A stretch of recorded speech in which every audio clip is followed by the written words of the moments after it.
हालत राहुल जी की हो गई है कि गाड़ी के आगे कोई नहीं, पीछे कोई नहीं।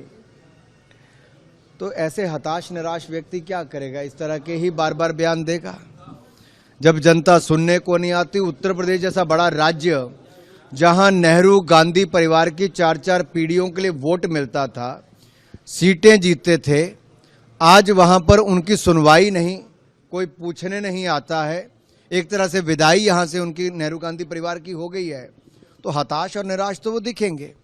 और दूसरा, जब वो यहाँ से हार के वायनाड चले गए थे तो वायनाड से, केरल से जाके उत्तर प्रदेश के लोगों के बारे में जो टिप्पणी की थी उसका दर्द मुझे भी आज तक होता है। तो उत्तर प्रदेश के लोगों को कितनी पीड़ा होती होगी। सोनिया जी को कई बार जिताया लेकिन उन्होंने भी अपने क्षेत्र की अनदेखी की। तो अब वो उत्तर प्रदेश से भी राज्यसभा की सांसद नहीं, कहीं और से जाके बने। क्या उनके सहयोगी गठबंधन दल भी उनके लिए सीट नहीं दे पाए? ये अपने आप में प्रश्नचिन्ह खड़ा करता है कि दिखावे का गठबंधन है, कुल मिला के ठगबंधन है।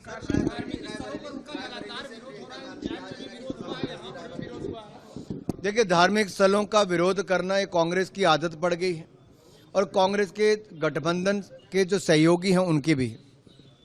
कभी राम जी को अपमानित करना, कभी सनातन धर्म को कुचलने की बात करना, कभी उत्तर दक्षिण को बांटने की बात करना, कभी भारत के टुकड़े टुकड़े की सोच रखना, कभी भारत के टुकड़े टुकड़े गैंग के साथ गठबंधन कर लेना, उनको अपनी पार्टी में शामिल कर देना।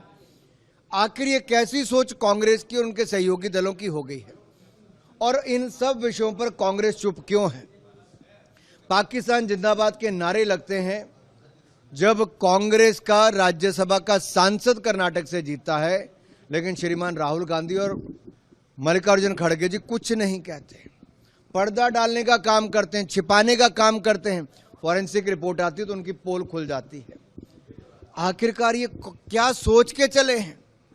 क्या सत्ता में आने के लिए देश के टुकड़े टुकड़े करने का संकल्प, एक बहुसंख्यक आबादी को अपमानित करने का, सनातन धर्म को कुचलने का, देश को बांटने का, जाति के, क्षेत्र के, धर्म के आधार पर बांटने का? ये कैसी कांग्रेस और कैसा गठबंधन है? ये अपने आप में एक बहुत बड़ा प्रश्न चिन्ह खड़ा करता है कि कांग्रेस और कितना गिरेगी। इनकी सीटें तो गिर रही हैं लेकिन साथ ही साथ इनका अपना स्तर भी गिर रहा है। ये कभी इतनी सीटें नहीं जीत पा रहे कि इनका नेता प्रतिपक्ष भी बन पाए। और जितने गंदे और भद्दे बयान अब दे रहे हैं, अब जनता भी तय कर लेगी कि सुपड़ा साफ कांग्रेस का होगा।